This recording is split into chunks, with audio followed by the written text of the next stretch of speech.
Happy learning.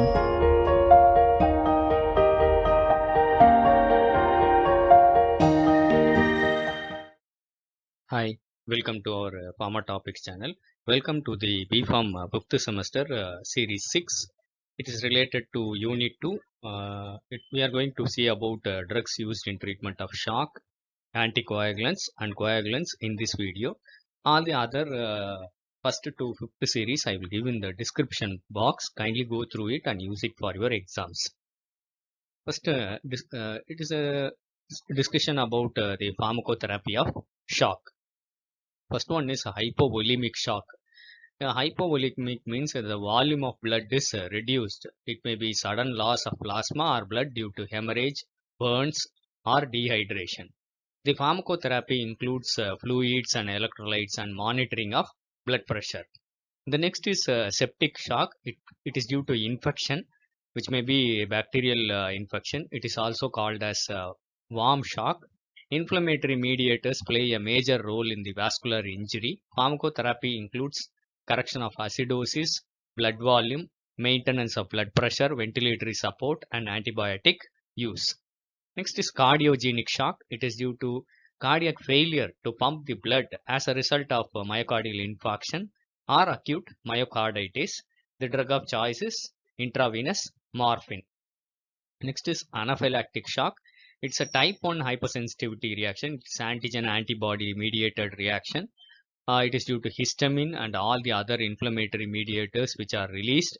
The pharmacotherapy includes adrenaline, which is a life-saving therapy, and it physiologically antagonizes histamine. Salbutamol for respiratory support, nebulization to relieve the bronchospasm.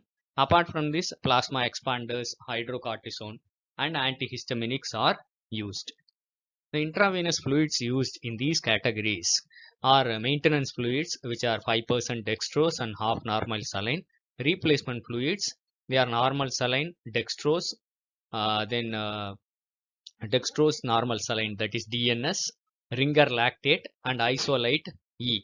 E means electrolyte replacement, which corrects the metabolic acidosis. Isolate G, it is a gastric replacement solution. Isolate M, it's a maintenance fluid, and isolate P, which is a pediatric solution. So it's an outline of the drugs which are used and how management of shock. The next is anticoagulants. They are oral anticoagulants, vitamin K inhibitors, warfarin, dicomaral, ascomarin, factor 10A inhibitors, rivaroxaban, apixaban. Then oral direct thrombin inhibitors, zymelagatran and dabigatran. Then parenteral anticoagulants. They are indirect thrombin inhibitors such as unfractionated heparin, low molecular weight heparin such as enoxaparin, dalteparin and tinzaparin. Then drugs similar to low molecular weight heparin, that is fondaparinux and idraparinux. Then parenteral direct thrombin inhibitors, hirudin, lepirudin, pilaviridin, argatroban and melagatran. So these are the drugs which are used as anticoagulants. The next question is describe the pharmacology of heparin. If you see the list, it is of two kinds: unfractionated heparin (UFH) and LMWH, which is low molecular weight heparin. They are enoxaparin, dalteparin, tinzaparin, raviparin, and nadroparin.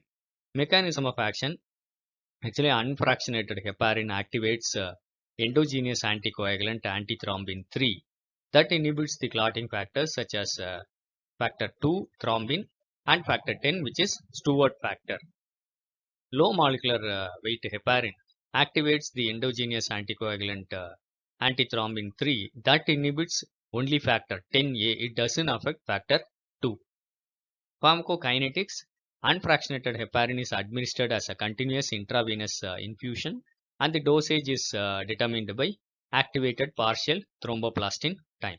The dosage is considered to be adequate when APTT is 1.5 to 2 times the normal, and administration of UFH needs a hospital setting. Low molecular weight heparin is administered subcutaneously, and there is no need to monitor APTT because it gives a predictable anticoagulant action. Unfractionated heparin is metabolized by non-renal routes whereas low molecular weight heparin and fondaparinux are excreted by kidney and are contraindicated in renal failure.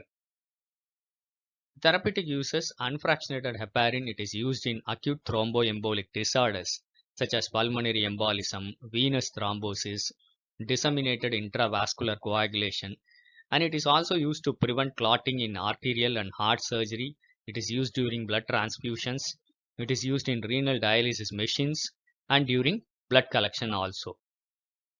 Low molecular weight heparin is used to prevent the venous thromboembolism associated with knee or hip replacement surgery. Any surgical procedures which are associated with the risk of thrombosis, they are used in angina conditions, that is unstable angina, that is during non-ST elevation of myocardial infarction, that is NSTEMI, and it is used in coronary syndrome and angioplasty. These drugs are approved for the treatment of deep vein thrombosis. Heparin does not cross placenta and are the anticoagulants of choice in pregnancy. Adverse effects: bleeding, it is the most common adverse effect. The antidote is protamine. Thrombocytopenia may occur. It's called heparin-induced thrombocytopenia in some patients. Then alopecia, osteoporosis, hyperkalemia, elevation of hepatic transaminases, and hypersensitivity reactions. The next question is related to warfarin.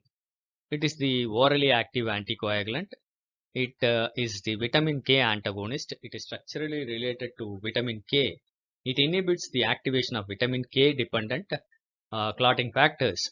They are 2, 4, 7 and 2, 7, 9 and 10.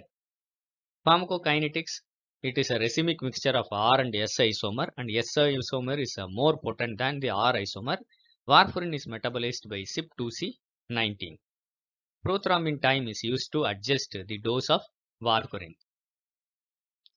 Therapeutic uses: it is used to prevent the progression or recurrence of acute deep vein thrombosis or pulmonary embolism, prevention of stroke or systemic embolization in patients with atrial fibrillation, mechanical heart valves, or ventricular assist devices.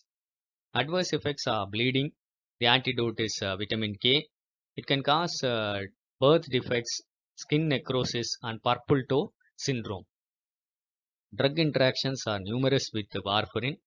With vitamin K rich foods, it reduces the effectiveness of warfarin.